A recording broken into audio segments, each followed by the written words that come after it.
All right, Range Lead the Way, gentlemen. This is going to be technically kind of part two of machine gun theory, and this is going to dive into specifically how a support by fire works and how to run one, as well as individual responsibilities of each individual on the gun line or the support by fire, as well as kind of how gun drills work and machine gun math and the timing of gun drills. A bunch of stuff in here that's kind of like we didn't get to cover a whole lot of it back in the first, machine gun theory class. And again, this is going to be more specific to the support by fire. So this works for all the battle drills that require one. So, ambush line, raid for sure. Any kind of platoon attack where you have time to plan and actually establish a support by fire. Literally anything that requires a designated support element that's not going to be doing much maneuvering whatsoever, if at all. This is going to be kind of based around a raid or a platoon level assault. However, again, like I said, this can work for an ambush. It'll just be on a smaller scale and things will happen a lot faster. So moving on. So we got a picture here of I want to say this was 275 during a live fire. And let me move myself over here in the corner. So we can see a bunch of different elements of our support by fire here for a classic like Ranger platoon live fire. So we have our sniper element or SNOT. They've got a magnified optic precision weapon. We have a fire team here. Oftentimes a support by fire is going to include a fire team from one of the line squads for berm clearance, being a litter team, and being an extra element on that support by fire for additional local security. So it might be rear security. It might be the fact they want a grenadier and another saw gunner, another belt fed up on the line in case one of the guns goes down. And then up here we have the gun on the far right of the support by fire. So this would be, maybe gun 3 or maybe gun 1. But we'll talk into the ordering of the guns here a little bit later on. But this is a classic Ranger support by fire. For our live fires, we kind of pick out sites that will be advantageous to the support by fire. An elevated berm, man-made in a lot of cases on the ranges we do these on. But in real life, you might not have something nice like that. All right, so we're going to talk roles. We briefly discussed this back in our original machine gun theory class, but we're going to go over them again. So, weapons squad leader, he is the overall leader in charge of that support by fire, and he ensures before the actual mission or operation or live fire, all those guns are in working order. Every gunner has all the ammunition they need, and just has his crew ready. He knows he has told them their TRPs. He's told them their initial left and right limits so that they can get up on the line and know exactly where they're supposed to be shooting without the weasel having to go over and explain exactly during the actual initiation where they're supposed to be shooting. So the biggest thing is he is in charge of shifting fires and confirming shift fires, which is going to prevent fratricide. He's going to maintain accurate round counts and relay that to both the PL and the platoon sergeant or whoever's in charge of the actual assault. Typically, in regiment, we have our PL on the support by fire berm, and he'll have like the Fister element or the direct fire observer. The fire observers calling in airstrikes as well. Those guys will be on the berm. We didn't talk about them in this slide or this slide deck rather. But they'll also be a part of a Ranger support by fire typically. And they'll be directing gun runs and artillery fire or notional artillery fire if that's what the plan was for, or plan included, excuse me. And then he's going to direct emplacement and displacement as well as initiation. And sometimes you'll have to displace guns on the line during the actual support by fire or during the assault. As far as like angles go, it's very situational, but sometimes you might need to displace a gun to the left or right side of the berm or line because of they'll still be able to shoot. It's kind of hard to explain here. So like the angles, you have to be 15 degrees off on tripod from the assault force at all times. So they might not be able to effectively engage very much if they're on, the far left or the far right. So that weasel is going to make that call, and that gun team will come around on one of the sides. All right, so you got your gun team leader. He is responsible for shooting his machine gun, clearly, obviously. He's got to be a master at accuracy, and he needs to know all of the different, uh, what are they called? The cone, like the, Jesus Christ. He needs to know all the classes of fire in respect to the gun and the ground and the target. So that if he gets a specific order by the squad leader, like, hey, fucking point fire on that building there, or hey, there's troops in the open, I want you to search and traverse on those troops in the open. He's going to know all the TRPs as well as the left and right limits. And he needs to know generally the plan of assault as well, so that in case that weapon or in case the weapon squad leader misses the frontline trace, he needs to kind of know where they're at, and he needs to be able to independently shift fire if he recognizes they're outside or within, rather, that 15 degrees. He's responsible for the readiness of the team prior to going up, so he needs to do his pre-combat inspections, or pre-combat inspections. Make sure his guys have everything they need, as well as ensures the readiness of the barrels, as well as the tripod. Make sure they're in good working order, as that's all part of the weapon system. Even though he doesn't carry them, he's just still responsible for the maintenance of those. He's going to make sure that machine gun's clean too. And you can go back and watch the first machine gun theory if you haven't already on exactly how to clean those.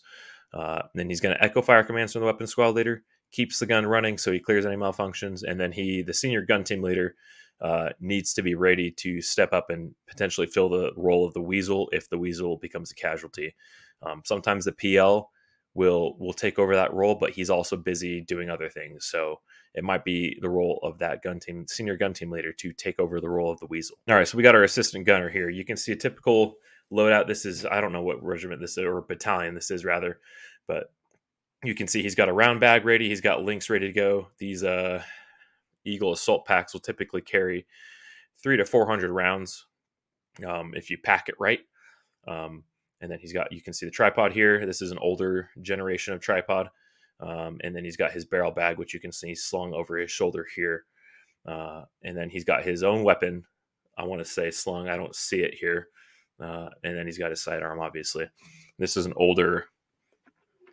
this was before I think we got helmet covers, just based on the age of the tripod and then the helmet itself. And then we've moved to carrying these flat molly rucks where you can like weave pouches onto them and fill those with rounds, as well as integrating the barrel bags, so you just have one pack instead of two different bags that you're trying to maneuver and manipulate on the actual firing line. So he's going to also be watching the machine gunner's fires, and he's going to give corrections if he's shooting low or shooting high. He's just an extra set of eyes on that cone of fire. He's going to facilitate barrel changes, and he's going to facilitate going from tripod to bipod or bipod to tripod. He's also going to echo all fire commands from the weasel. He's going to be responsible of keeping rounds linked and continuously fed into the gun, and he's also going to help feed. So he's going to have his hands out, and he's going to help feed parallel the rounds into the gun to reduce the chance of malfunction. Feeding rounds into the gun is a very critical role.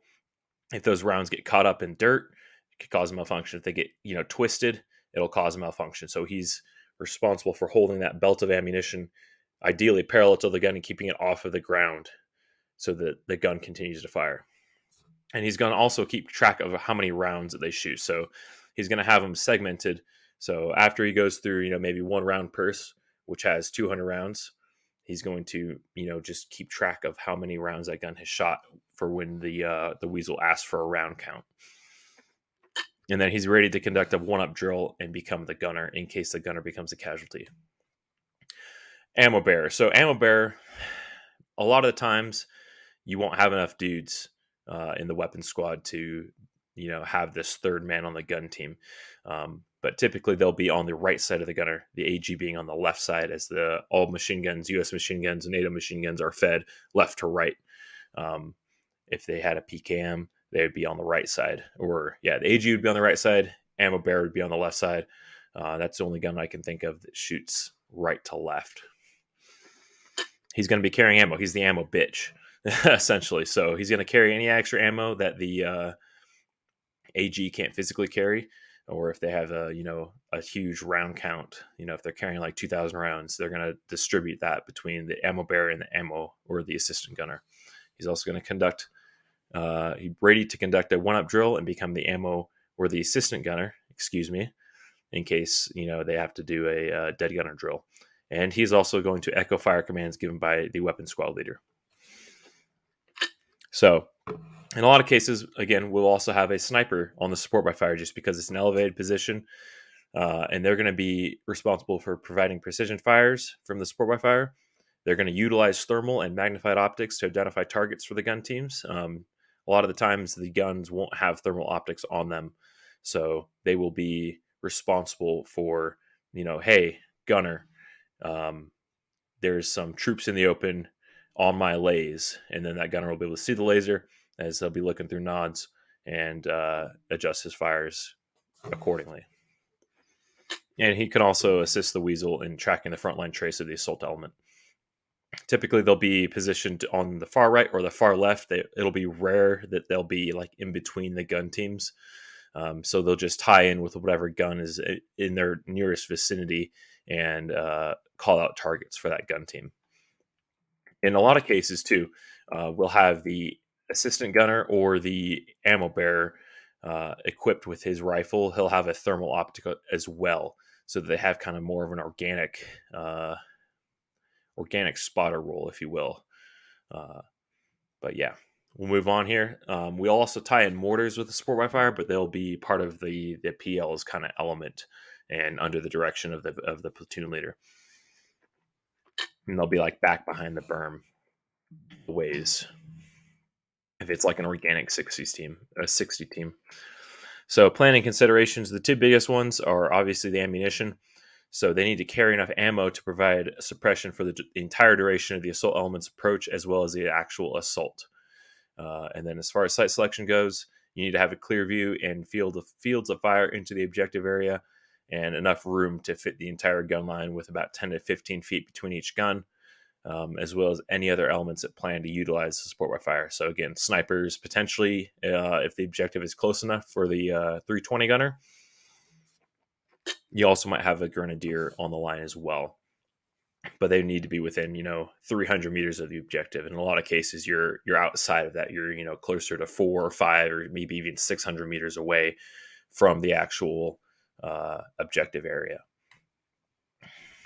And it also needs to be within range of the objective area. So if you're 800 meters away, your accuracy in effects of fire aren't going to be as good as if you were 600 meters away or 500 meters away. All right, now we're going to talk machine gun mass. So this is kind of generalized, a generalized plan of how to calculate how much ammunition you're going to need. Again, it's going to vary depending on the situation and how many guns you have, etc. So, and then typically the weasel will be in charge of this. He'll be doing this planning. So you're going to first determine how long that assault element is going to need support by fires or support fires for. So, the general length of the assault. You're going to determine how many minutes of that will be spent in a rapid rate of fire first. So again, 200 rounds per minute. So in our example here, we'll say that the entire operation is expected to last 20 minutes with 6 critical events: shift fires, initiation, breach, where we will need a rapid rate for, we'll say in this situation, approximately 45 seconds per event. That means we need 4.5 minutes of rapid fire, equating to 900 rounds. Next, the rest of that operation is going to be spent in a sustained rate of fire, so 100 rounds per minute. So 15.5 minutes times 100 rounds, you're going to need 1,550 rounds. So, and then 900 plus 1,550 is 2,450 rounds of linked 7.62. So you're going to take that total round count and divide by the amount of guns on the firing line. So in our case, we're going to have 3 guns. 2,450 divided by 3 is about 816 rounds per gun. And you want to err on the side of caution and carrying just a little bit more than you expect to need. So we'll say we're going to round up to the nearest 100. So in this case, each gun team needs to be carrying 900 rounds of ammunition for this specific objective. And again, it's going to vary depending on the objective, how long they're going to need to fire for. And you're going to, again, round up to the nearest 100 just to have a little bit of a buffer. In some cases, you might want to round up even more. So I would probably just say, 1,000 rounds per gun is a good minimum amount for any kind of support by fire you're going to be running. If the operation is going to be longer, you'll be carrying obviously more ammunition and distribute it among the gun teams, as well as anyone else that's going to be on the support by fire berm. They can carry, 100 rounds, 200 rounds, and then just drop those off at the guns as needed. All right, now we've talked about direct fire control measures in other videos. So we have sectors of fire, right and left limits that are going to vary from gun to gun in order to create overlapping fields of fire across the objective. You have your target reference points, which is going to be a recognizable point on the ground or a structure used to orient the friendly forces into focus and control those direct fires. Metal to metal. So this is a term unique to machine guns when they're mounted on tripods. When a gun is metal to metal, right or left, that means my gun cannot traverse any further in that direction. The barrel will be pointed in the opposite direction. So if I'm metal to metal right, then that means that I'm restricted my traversing range to the right. I have a typo here where it says left, but so I would be pointing to the right and it cannot traverse any further in that direction, which if I was, I have a lot further range of motion to my left then. So if my assault element is approaching left to right, that means that I would be pointed away from them, and my hard limits set by the tripod would mean that I wouldn't be able to induce any kind of friendly casualties on the assault element. Occupation. So the clearance of the actual support by fire site or the berm is going to be conducted either by an attached fire team or the weasels with the ABs and AGs. So typically they'll go up, they'll do a quick clearance, they'll clear down the front of the berm just to make sure there's no, enemy there. And then that first gun will then occupy the berm on bipod. Once they're set, guns 2 and 3 will occupy either already set up on the tripods behind the berm, so they'll be already, latched into their tripods, and they'll come up on tripod. Or if you're occupying it on infill, you're typically not going to be walking around with your fucking machine gun on the tripod, so it's going to be on bipod. And after that first gun comes up, those other 2 guns are coming up. As soon as the guns are in place, the AGs are going to immediately link the rounds from the round bag into the machine gun's 50 to 100 round starter belt. And at that point, the support by fire is considered occupied, and if need be, they can initiate from that position. Once all 3 guns are on the line on the berm, gun 2 is going to announce gun 2 tripod and proceed to mount their machine gun onto their tripod, yelling gun 2 set once complete.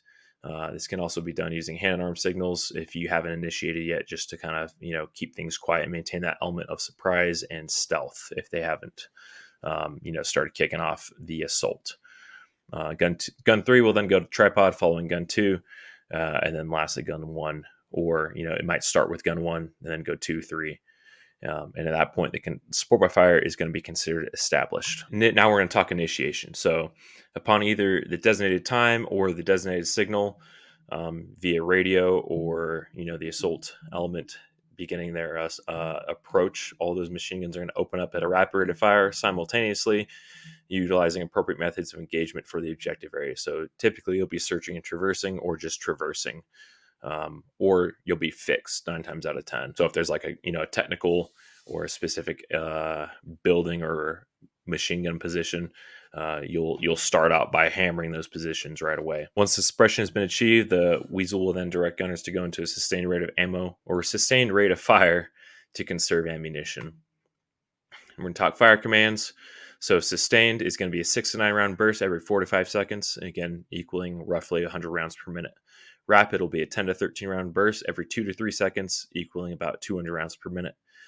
Sustained count, so example sustain 8, the count designates the new time interval between bursts. So it'll still be a 6 to 9 round burst, and now every 8 seconds instead of 4 to 5. Prepare to shift fire. The weasel goes to each individual gun team leader and confirms their new right and left limits prior to the actual shift fire call from assault. So the assault will radio or signal somehow to the support by fire that, hey, we're about to push, prepare to shift fire. And then they'll give the actual shift fire call, which at that point, each gun team is going to give the last 2 to 3 or rapid bursts in their old sector of fire prior to shifting to their new sector of fire. This is also called massing fires. And then once they're all shifted off, the weasel is going to direct the new rate of fire. Because of how loud the support fire is, it's critical that everyone echoes the fire commands of the weasel. So that's everyone. Um, so the weasel will be like, "Hey, sustain 8," and every single person on that gun line is going to yell, sustain 8," and go into that new rate of fire. So, sometimes that gun team leader is going to be in the middle of a burst and won't hear it. So that AG needs to be paying attention and relaying and echoing that command so that the gun team leader hears it. Talking the guns. So this refers to when you have 2 or more machine guns that are firing at a designated rate and they're counting off the interval of time between bursts based on the other guns. So you need to have a designated like starting gun, lead gun, or just the numbered guns, and it's going to be either all the way to the right or all the way to the left. So once new fire commands are given from the weasel, that lead gun is going to restart the count with a burst from his gun. For example, the weasel is going to give a command of sustain 8. All gun teams are going to echo that command, and then immediately following that, that lead gun is going to open up with a burst. So sustain 8. All gun team leaders are going to echo sustain 8, sustain 8. And then that lead gun or gun 1 or however you want to call it is going to open up with a burst. Everyone's going to count the 8 seconds, and then the next gun in that sequence will fire. So gun 1 does their burst, 1,000, 2,000, 3,000, 4,000, 5,000, 6,000, 7,000, 8,000. Gun 2 is going to fire. Everyone counts 1,000, 2,000, 3,000, 4,000, 5,000, 6,000, 7,000, 8,000. Gun 3 opens up with a burst.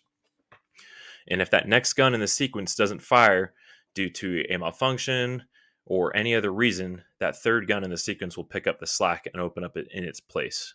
So let's say gun 2 isn't able to fire, but because gun 3, they're counting down the bursts. If they don't hear that burst from that gun immediately, they're going to open up with their burst. And that's kind of why everyone else on that gun team, on that gun line rather, is going to be counting the interval even if they're not next in the sequence. All right, we'll talk crew drills real quick. So during the course of the operation, you're going to have to do a minimum of barrel changes. So every 10 minutes in a sustained rate of fire and every 2 minutes in a rapid rate of fire. When you're going to conduct a barrel change, the gun team leader is going to give a warning order to the AG of barrel change after next burst. And the AG is going to copy that he hear it. It's just mostly for the gun team internal. You're not going to be screaming this to the rest of the line. So gun 2 freaking does their burst. Hey, barrel change after next burst. AG copies, Roger, barrel change next burst. So he's going to have that barrel prepped, ready to go. And then it's going to come back around to that gun. So they're going to do their next burst, and then that gun team is going to announce to the line, gun 2 barrel change. You don't echo that command. And they're going to conduct their barrel change. And you're timing it for right after that burst in the sequence to allow them the most amount of time to conduct the barrel change.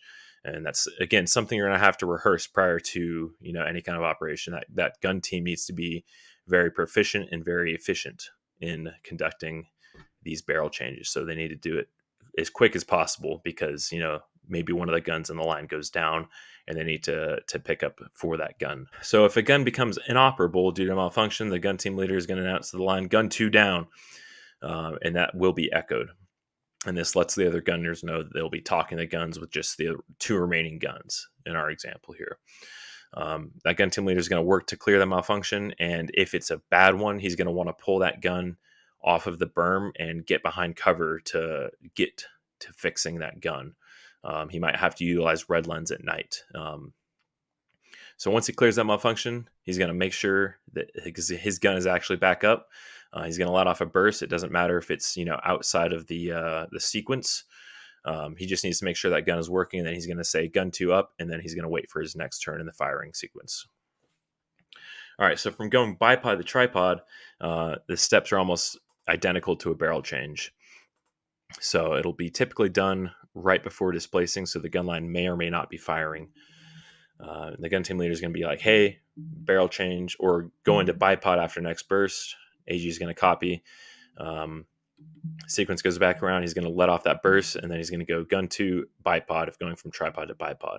So the gun team leader is going to reach out. He's going to flip the bipod legs down, release the rear part of the T&E, and he's going to rock that gun forward up onto the bipod. And then underneath, AG is going to be detaching the front end and the pintle of the gun from the tripod. He's going to pull it out to the side from underneath, and he's going to collapse that tripod and get it back in in his bag, however he's carrying that tripod. If he's just hand carrying it, he's just going to set it to the side, and then the gun team leader is going to get back on target. Going from bipod to tripod, it's the exact same procedure, just done in reverse. So he's going to rock the gun up onto the legs of the bipod. That AG is going to pull the pintle down into the actual tripod, and then the gun team leader is going to rock it back and click it into the rear part of the T&E. And again, he's going to use that preparatory command of bipod or tripod after next burst if they are still firing on that gun line. All right, dead gunner drill. So if the gun team leader becomes a casualty, the assistant gunner is next in line to be the gunner. So the AG is going to roll the gunner off to the gun and to the right side. If there's an AB on the team, the AB is going to assist the AG in log rolling the dead gunner across himself to the far right side of the gun, and then he's going to get off the berm, kind of come around and become the new assistant gunner. Again, if you just have an AG, he's going to roll that gun team leader off into the side, and he's going to be figuring it out by himself. So if that gun team leader isn't immediately killed, he just, takes a grazing wound to the arm or freaking whatever. If he isn't immediately, killed, he's going to get himself out of the way of the gun and behind the berm or the gun line before applying self-aid or getting the medic or ARFR or RFR or whoever is designated as the medical team on that berm. So sometimes you'll have a medic on the berm. Other times you'll just have an advanced ranger first responder on the berm. Or if you don't, he's going to pull off and start doing self-aid. And that is about it. So we're going to go over kind of just a quick little visual representation of what this looks like. So we have our assault element here. We have our objective with TRPs 1, 2, 3. And we have our support by fire berm here with the weasel and his guns. So occupying, gun 1 comes up first. We didn't have a clearance team here, so we'll just assume that a clearance team cleared the front of the berm. Gun 1 is going up. He's on bipod. And then the other 2 guns follow, and they're getting onto tripod. And here we have kind of our sectors of fire here. So gun 1 is far left limit is TRP 2 and the leftmost building in this series. And then their right limit is going to be the edge of this building here, kind of in TRP 1. Gun 2, you can see their sectors here, and then gun 3 here, and you can see how this all overlaps. So, all right, so they're firing assault signals that they're ready to push, and then they shift fire. Weasel confirms new sectors, interlocking sectors of fire, and then the assault element moves. Assault element does their thing, and they're prepping for the next shift fire signals. Guns are doing their freaking battlefield handover, massing fires, and then they shift off, confirm shift fire. Assault element moves, getting ready to push on TRP 3 or the last building here. Signals a shift fire, and then Weasel is going to confirm shift fire. The guns are now shifted entirely off the objective. If there's targets of opportunity out here, they'll be continuing to shoot at that, but in a lot of cases, they'll be done firing. And then assault's going to push on the last building in the series. I don't have it here in this slide deck, but once they start pulling off, these guns are going to shift back on in the exact opposite direction, exact opposite way of the way that they shifted off. So assault will do their phase withdrawal. Go check out the raid video if you haven't yet to kind of see what that looks like. But yeah, that's a basically down and dirty how a support by fire runs, as well as kind of the more specific like gun drills and how they talk the guns on that support by fire line. Again, it's not very common that all 3 of those guns are going to be shooting all at once. One gun can, as long as they still have that base of fire, as long as one gun is firing at whatever designated rate the weapon squad leader designates, they'll be good. But yeah, that's your support by fire and part 2 of machine gun theory.